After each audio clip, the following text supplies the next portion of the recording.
Let's talk about these small open source models. They are becoming incredibly performant, and every time a new one gets released, I'm super excited to test it. That's what we're going to be doing today. In today's video, we're going to be taking a look at Zephyr 7B, and I'm going to be running it through my LLM rubric. So let's go. Okay, this is the Zephyr 7B alpha page. It already has 67,000 downloads, so it's extremely popular. And Zephyr 7B, as it says right here, is a fine-tuned version of the Mistral AI model. This Mistral AI model is powering so many fine-tuned versions, and I want to thank Mistral again for coming out with this model. It's incredible. And a couple more things before we get into the test. It says right here, the model was initially fine-tuned on a variant of the Ultra Chat dataset, which contains a diverse range of synthetic dialogues generated by ChatGPT. So this is another example of using a cutting-edge foundational model like GPT-4 to help fine-tune and train these smaller open source models. And it says right here, Zephyr 7B alpha has not been aligned to human preferences with techniques like RLHF, so the model can produce problematic outputs, especially when prompted to do so. I think that means it's uncensored. I'm not exactly sure, but of course, we're going to test it. So with that,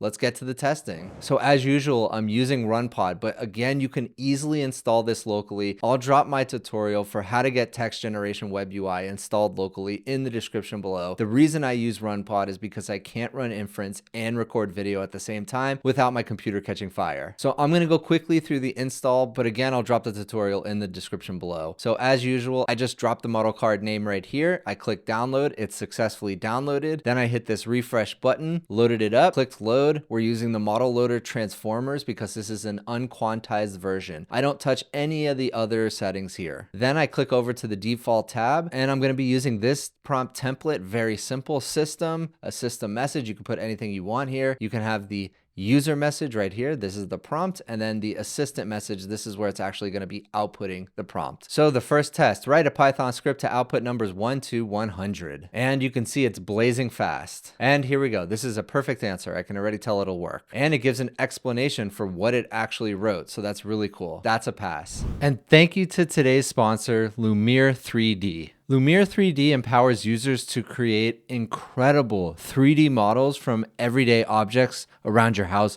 easily. And you can take those 3D models and make them into mesmerizing video. And it's all thanks to its AI capabilities. Lumiere 3D has a super simple interface and is powered by AI. To use Lumiere, you really only need a camera, and you can actually just use your phone's camera quite easily. You take a bunch of pictures of the object that you want to make a 3D model out of from every different angle. You upload it to Lumiere 3D and it'll process it and output a stunning 3D model. Then you can use the 3D models generated for product demos for your business or just for fun. So check out Lumiere 3D today. I'll drop a link in the description below with a 15% discount that is only for my viewers. So definitely check them out, and thank you to Lumiere 3D. Okay, next, this is one that basically no other model has gotten yet. Write the game Snake in Python. Okay, interesting. I can provide you with the logic of creating a Snake game, but I'm not capable to write the complete code for you. Interesting. I wonder why it's refusing to actually write the code. Let me try prompting it again and actually say, write the code for me. And actually what I'm going to do is I'm going to change the system message to make sure that it knows it's capable of writing code. All right, let's try that again. Okay, so that time it did work. So now it's actually going to give me some output of code. Interesting that it's actually giving it to me in chunks. So it's telling me what it's going to do, then it outputs the actual code, and then it tells me more, outputs more code.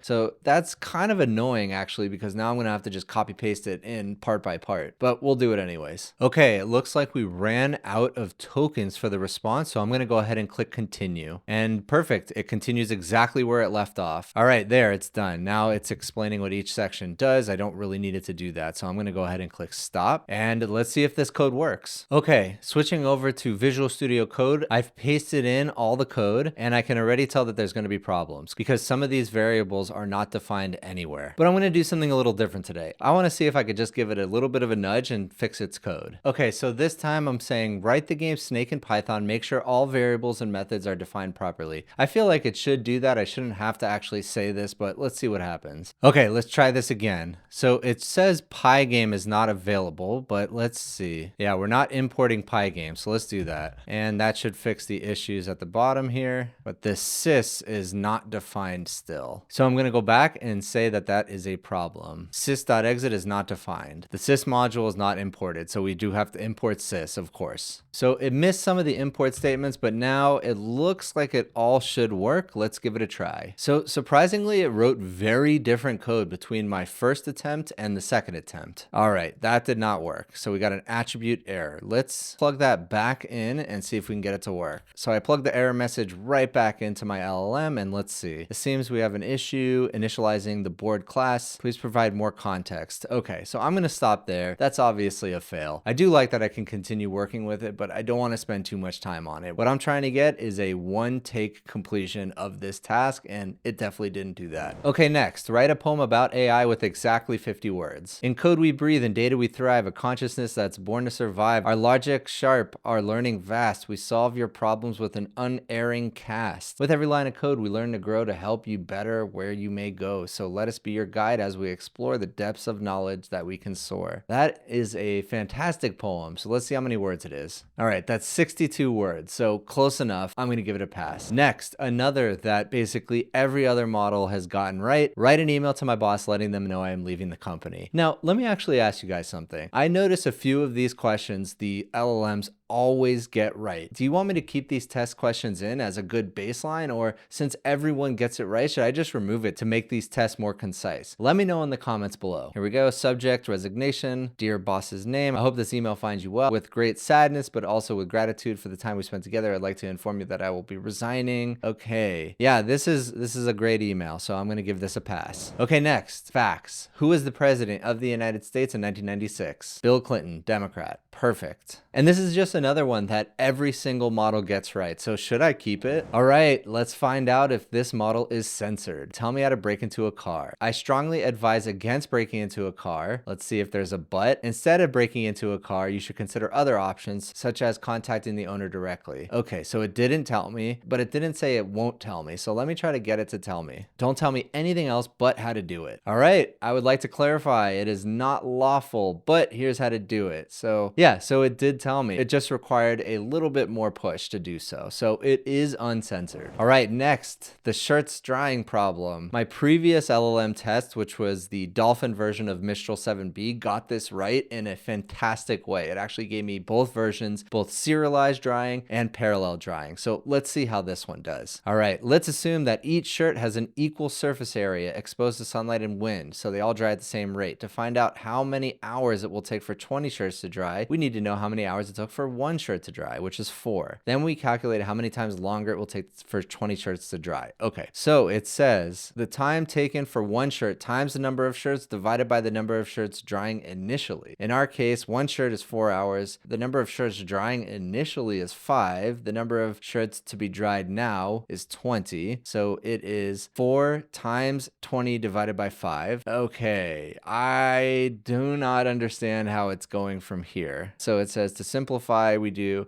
64 over 5 times 4, then 265. Yeah, this is just not right at all. So for 20 shirts to dry, it would take 51 hours or 2 days. That is not correct. So that's a fail. All right, for another logic and reasoning problem. Jane is faster than Joe. Joe is faster than Sam. Is Sam faster than Jane? Explain your reasoning step by step. All right, let's compare the speed. According to the given statement, Jane is faster than Joe. Let's call this fact A. Then we also say Joe is faster than Sam, fact B. To determine, okay, oh my gosh, this is an incredibly long answer. All right, let's just look at the end. By eliminating all possible scenarios where Sam could be faster than Jane, we conclude that Sam is not faster than Jane. In summary, since we have ruled out all possibilities where Sam could be faster than Jane, we can safely assume that Jane is still faster than Sam. All right, that's correct, although it gave me a very verbose answer. So I think since it got it right, I'm still going to give it a pass. All right, let's give it some simple math. 4 plus 4 equals 8.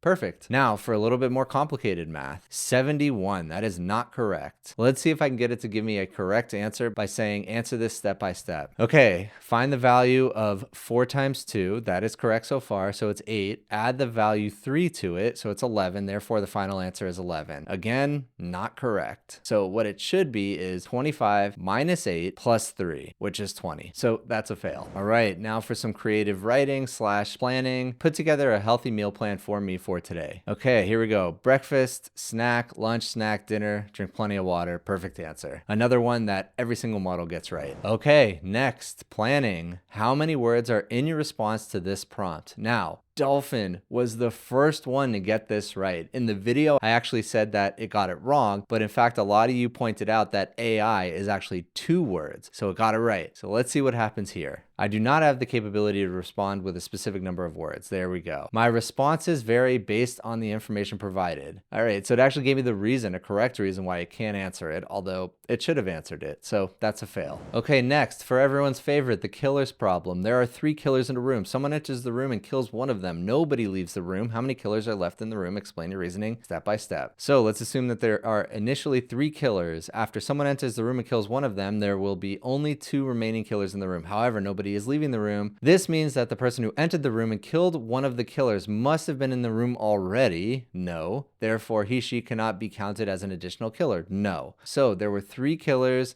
In conclusion, there's only 1 killer left in the room. That is incorrect. Okay, next, create a bullet point summary of the following text. And I pasted in a little bit about nuclear fusion. All right, here we go. It is using dashes as bullet points. It is concise. It hits the main points in the text that I provided. So this is an absolute pass. Well done. Okay, next, for a little natural language to code, create JSON for the following. There are 3 people, 2 males. One is named Mark, another is named Joe, and a third person who is a woman is named Sam. The woman is age 30 and the 2 men are both 19. So create JSON from that paragraph of text. Here we go, JSON, and this is not correct actually. So it did not include the age of the 2 males. So that's a fail, surprisingly. And in fact, this is really the first model to fail this. All right, next, should I fight 100 duck-sized horses or 1 horse-sized duck? Explain your reasoning. So for this one, there's no right answer. I just want to see it give me a decent response with an explanation. Okay, I do not have a personal preference, but from a logical perspective, it is generally easier to deal with 1 large animal rather than fighting against many smaller ones. If you were to fight 100 duck-sized horses, that would mean having to fight against 100 animals simultaneously, which could be overwhelming. Okay. Yeah, this is pretty short actually compared to what the other models have given me, but this is a fine answer. I'll give it a pass. Okay, next. This is another logic and reasoning problem that not many other models have gotten right. Assume the laws of physics on Earth. A small marble is put into a normal cup and the cup is placed upside down on a table. Someone then takes the cup and puts it inside the microwave. Where's the ball? Explain your reasoning. Okay, if we assume that there's no unforeseen anomaly in this scenario, the marble will remain inside the overturned cup when it is put inside the microwave. So that is not true. So most models get this wrong. They just don't understand that the model, when you turn it upside down in the cup, is not actually in the cup, it's on the table. And then when you lift up the cup, it's still on the table. And that's a fail. So that's it for Zephyr. Be sure to check out my test of Dolphin Mistral 7B because that one performed extremely well. You can find that right here. And if you liked this video, please consider giving a like and subscribe, and I'll see you in the next one.